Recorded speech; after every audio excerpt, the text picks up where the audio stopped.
Innovation en matière de formation au groupe 2IAE. Un test d'enseignement en ligne depuis le centre d'incubation d'Azaguié a été fait par le président directeur général du groupe. L'Office ivoirien des parcs et réserves OIPR a débloqué 6 millions de francs CFA pour équiper le centre de santé rural d'Akounoubé. Des détails dans ce journal. Et puis Uber, spécialisé dans le transport urbain, a offert aux chauffeurs de Côte d'Ivoire la première édition de la Noël des chauffeurs. Ce dimanche 27 décembre à Abidjan, nous y reviendrons.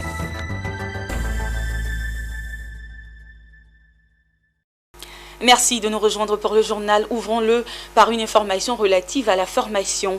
Le groupe 2IAE innove en matière d'enseignement. Son directeur général Séraphin Koua a procédé le 22 décembre dernier à un test grandeur nature d'enseignement en ligne depuis le centre d'incubation d'Azaguié.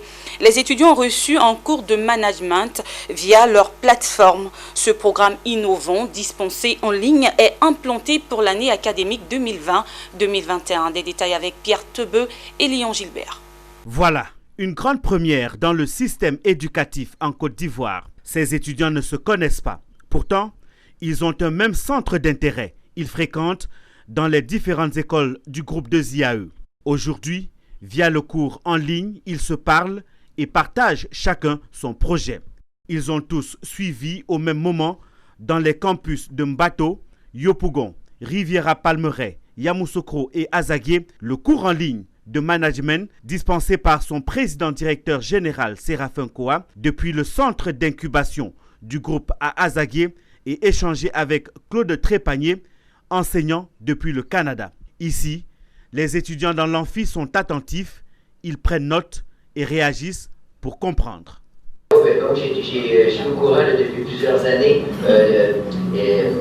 Séraphin qui est devenu. Une innovation expérimentée qui semble réjouir le promoteur du groupe qui prend ainsi une longueur d'avance pendant cette période de Covid-19. À la reprise pour cette rentrée académique, nous avons expérimenté les cours en ligne avec, nous avons deux professeurs, le professeur d'économie, M. Kwasi Jules, et moi-même, professeur d'entrepreneuriat et professeur de gestion financière. Ça me permet de réaliser ce qu'on appelle l'économie d'échelle. Et puis aujourd'hui, je gagne en temps, je gagne en énergie. Et c'est important. Donc, et ce qui est intéressant, le fait que les 5 écoles, les étudiants interagissent en même temps, c'est ce qui est fabuleux. Une implémentation qui prendra corps progressivement en 2021, souligne-t-il. On ne va pas basculer intégralement. Pour les matières scientifiques, nous allons faire 2 tiers en présentiel et 1 tiers en ligne. Pour les matières littéraires, comme le cours de français, d'économie, nous allons faire l'inverse. Comme c'est nouveau, il ne faut pas sanctionner les enfants, donc on va aller doucement, doucement, et puis à la 2e année, 3e année, on va basculer intégralement 100% en ligne. Le but est aussi de faire interagir les étudiants entre eux. Ils semblent déjà épouser le concept. C'est une très bonne initiative de la part du DG, surtout en cette période de Covid. Comme il a dit, c'est une résilience et je pense que ça va permettre aux étudiants de s'adapter à un nouveau style de cours.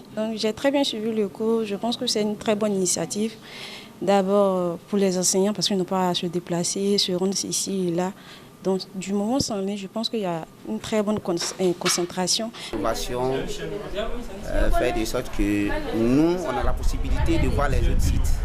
L'école de l'entrepreneuriat 2IAE comprend plusieurs grandes écoles réparties sur les sites de Riviera-Palmeraie, Yopougon, Bato, Azaguié et Yamoussoukro, avec désormais un campus universitaire à Azaguié. L'Union des commerçants de Côte d'Ivoire a signé samedi dernier une convention de partenariat avec la société Maroulka Assurance Côte d'Ivoire et AXA Assurance. Un accord de partenariat qui porte sur des plans de couverture assurance en faveur des commerçants membres de l'UCCI. La cérémonie de signature de cette convention s'est effectuée au siège de la fêtière sous le regard de nombreux commerçants, nous disent Zeynab Dosso et Richard Akeke. AXA Assurance et les commerçants de Côte d'Ivoire. Ici, avec M. Dembélé. Cette signature de convention ouvre de nouvelles possibilités de protection des acteurs membres de l'Union des commerçants de Côte d'Ivoire.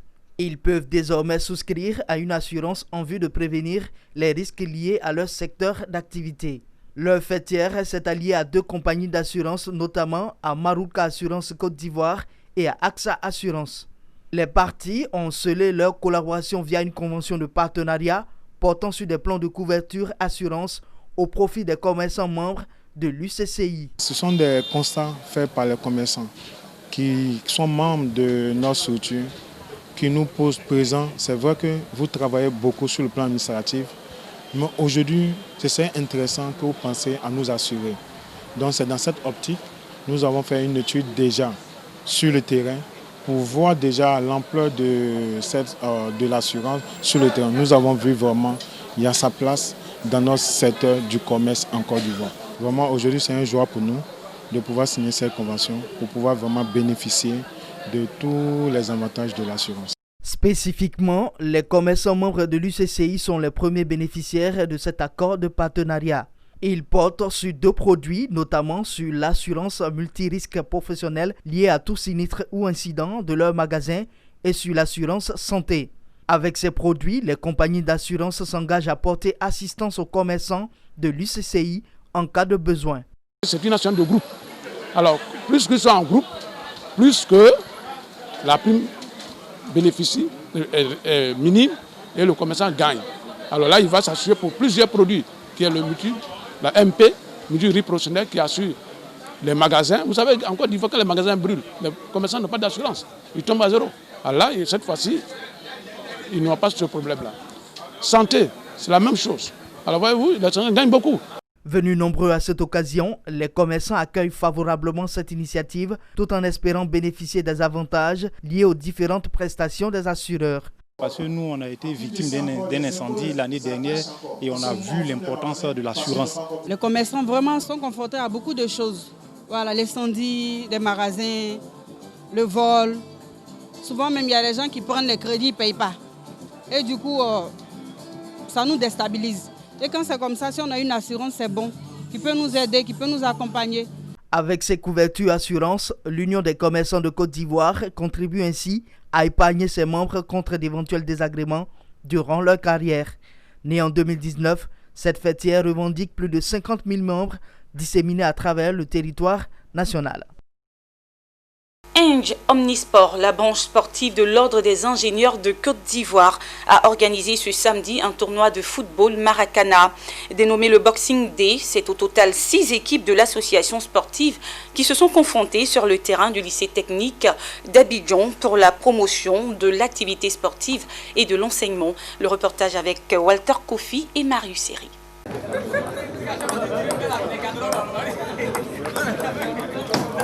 Nous sommes le lendemain de la fête de Noël et à l'instar de la tradition britannique, les ingénieurs de Côte d'Ivoire ont leur Boxing Day. Loin des machines industrielles et des ordinateurs qui ornent leur quotidien, ces ingénieurs ivoiriens réunis au sein de l'association Eng Omnisport s'affrontent lors d'un tournoi de Maracana dénommé le Boxing Day.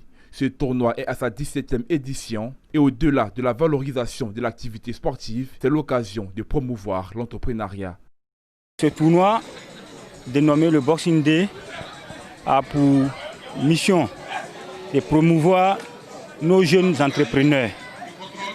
Ce tournoi est sponsorisé généralement par les nouvelles PME qui viennent d'être créées par les anciens. Donc ça nous permet de connaître ces entreprises, ça nous permet de connaître les dirigeants et ça nous permet de connaître aussi leur objet, c'est-à-dire ce qu'ils font comme exercice. Plusieurs startups et PME appartenant à des membres de l'Eng Omnisport ont profité de l'occasion pour présenter leurs produits et services. En tant que membre du club d'abord, on participe à ce sport pour vraiment se divertir, pour avoir un peu la santé.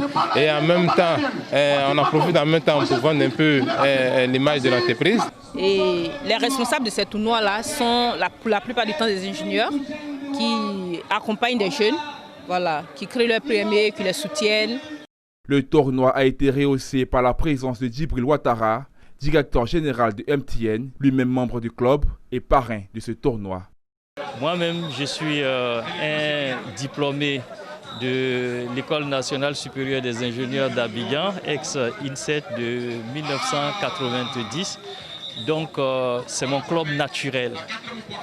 Quels que soient les endroits où je vais jouer, j'ai toujours un cœur avec mes collègues et mes jeunes cadets. Inge Omnisport est une association d'anciens étudiants de l'Institut Polytechnique Houphouët-Boigny de Yamoussoukro, INPHB. En plus de ses rendez-vous hebdomadaires, le club honore chaque année deux principales journées, celle du Boxing Day à la veille des fêtes de fin d'année et le tournoi pour la promotion de l'excellence prévu tous les 1er mai. On l'annonçait en titre, l'Office ivoirien des parcs et réserves OIPR a débloqué plus de 6 millions de francs CFA pour équiper le centre de santé rural d'Akounoubé en matériel biomédicaux et primer les meilleurs élèves de l'école primaire riveraine du parc. Un acte qui réjouit le cœur des populations, nous rapporte Pierre Tebeu. L'Office ivoirien des parcs et réserves OIPR a offert du matériel biomédical d'une valeur de 6 200 000 francs CFA au centre de santé rural d'Akounoubé. Cet équipement est composé de lits d'observation, de pèse bébé, de berceaux pour bébé, de matelas et bien d'autres petits matériels utiles pour la prise en charge des patients. Dr Yedes Emam, qui a reçu cet important don au nom de la directrice départementale de la santé, a exprimé sa gratitude à l'OIPR pour ce don qui vient à point nommé améliorer le plateau technique du centre de santé de ce village qui lui permettra d'assurer la meilleure prise en charge des patients. Nous sommes vraiment contents de ce don qui, ma foi, est vraiment bénéfique et sera encore plus bénéfique même pour le centre de santé rural d'Akounoubé. Vraiment, nous encourageons l'OIPR à pérenniser ses actions. Après cet acte de haute importance, l'OIPR a récompensé 10 meilleurs élèves de CM2 des écoles primaires riveraines du parc admis à l'entrée en 6e au titre de l'année 2019-2020. Ces valeureux cadres de demain se sont partagés la somme de 500 000 francs CFA, soit 50 000 francs CFA par enfant. Les lauréats se sentent heureux pour ce geste de l'OIPR. Je suis content de recevoir les 50 000 francs de l'OIPR. Les parents d'élèves ont eux aussi salué ce geste de cœur de l'OIPR. Je remercie l'OIPR, je remercie le Père Noël et l'OIPR et Adiaké pour ces cadeaux. Pour Jean-Noël Madangui, inspecteur de l'enseignement préscolaire et primaire d'Adiaké, ce geste de l'OIPR est à saluer. Il souhaite même que ce cadre de partenariat perdure afin de préparer ses responsables de demain à une meilleure prise de conscience de la conservation de la nature. Il est bon de rappeler que le parc national des îles Eotilé est un ensemble de 6 îles situées sur la lagune Abi avec ses 722 hectares dans le département d'Adiaké dans la région du Sud Komoué à 90 km d'Abidjan. Il s'est tenu ce dimanche 27 décembre 2020 à Abidjan la première édition de la Noël des chauffeurs organisée par Uber, spécialisée dans le transport urbain. Les organisateurs ont voulu saluer et célébrer la professionnalisation en cours du métier et le courage des chauffeurs. Pierre Tebeu et Léon Gilbert nous en disent plus. C'est une fête de Noël pas comme les autres, célébrée par les chauffeurs. Rien ici pour rappeler qu'il s'agit de Noël. Pourtant, les organisateurs ont voulu marquer l'événement. Pour cette première édition, ils ont affiché leur volonté de reconnaître la précarité dans laquelle vivent les chauffeurs, non seulement en les accompagnant avec toutes les commodités nécessaires vers la professionnalisation de leur métier, mais aussi d'inciter à la prise de conscience des uns et des autres au volant des voitures. La promotrice souligne ici l'intérêt d'une telle cérémonie. Les gens se plaignent beaucoup tous les jours et quotidiennement de l'offre de services de mobilité urbaine. Et je pense que, en tout cas, nos chauffeurs nous ont fortement accompagnés. On a vraiment vu une montée en puissance de l'amélioration de la qualité de service pour nos passagers. Et il était important de saluer et de récompenser et de souligner le travail bien fait. Certaines choses qui est aussi importante, c'est qu'on a eu une année difficile en tant que secteur. Il était important qu'on termine cette année sur une note positive. Terminer l'année sur une note positive est le vœu de chacun, surtout qu'elle a été très difficile pour les chauffeurs. Marjorie Saint-Lot fait observer que dans la plupart des cas, les chauffeurs ne sont pas toujours propriétaires ou ne disposent pas de moyens pour établir la totalité des pièces demandées. Et c'est ce qui justifie la présence de ces différents partenaires à cette première édition. Aujourd'hui, ces chauffeurs qui, pour bon nombre, n'étaient pas forcément bancarisés, sont bancarisés, ça amène vers la professionnalisation et deviennent vraiment des professionnels du transport. Et puis, je dirais, le troisième élément qui est probablement fondamental, c'est cet accompagnement dans toutes les sphères de la plateforme.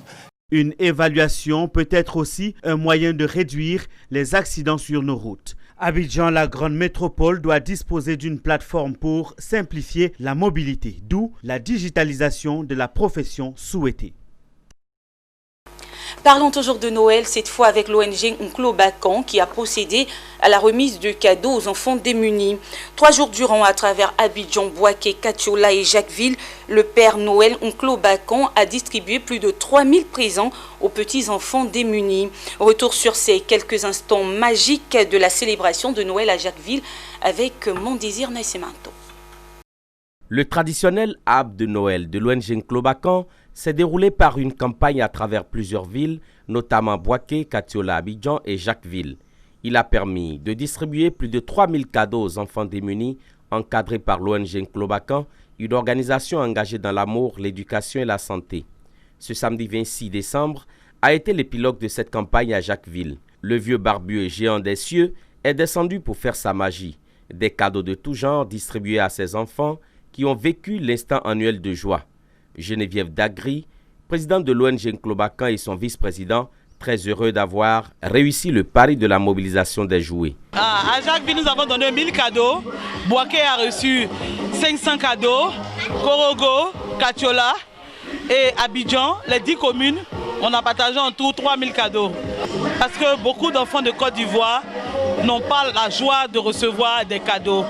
Et ce n'est pas tout le monde qui peut arriver à atteindre certaines personnalités. Les ONG, maintenant, c'est le relais au niveau du gouvernement, des affaires sociales, pour pouvoir aider. Donc, quand on nous remet, on va vers eux pour pouvoir partager dans les campements, dans les bidonvilles et dans les bas quartiers. Nos activités vont de la distribution de kits scolaires, des campagnes de vaccination, la distribution de kits alimentaires aussi. Les partenaires à cette organisation, notamment Henriette Dagri Diabaté, l'ONG Children of Africa, le Lions Club International, ont pesé de leur poids pour que la fête soit belle. Leurs mets et rafraîchissements ont permis à ces tout-petits de s'offrir des moments festifs. Et je félicite tous les lions et Léo, les jeunes qui sont en train d'encadrer cette cérémonie. Vous les avez vus servir les repas, vous allez nous retrouver en train de servir les cadeaux. Ce sont les meilleurs moments de Noël et la magie de Noël, je dis bien la magie. Nous vivons la magie, surtout dans une période compliquée. Le Borotani, c'est un enfant, c'est une bénédiction. Les enfants méritent d'être heureux. Les enfants de tout pays, de tout bord, tout enfant, sans exception, a droit à la vie, a droit au bonheur, a droit d'être célébré, a droit d'être soutra. Et donc moi j'aime voir les enfants heureux, le sourire des enfants, ça me borotise. L'ONG Onclo Bacan est une organisation engagée à donner le bien-être aux enfants des Rastas et aux enfants démunis en Côte d'Ivoire à travers plusieurs actions orientées notamment vers l'éducation et la santé. Et le maire d'Atiégouakro, Kwame Jérôme, continue de faire des héros en cette fin d'année. Après le don de table-banc aux élèves, c'est au tour des instituteurs du groupe scolaire Maounou Nanafoué de bénéficier de 5 villas d'une valeur de 100 millions de francs CFA.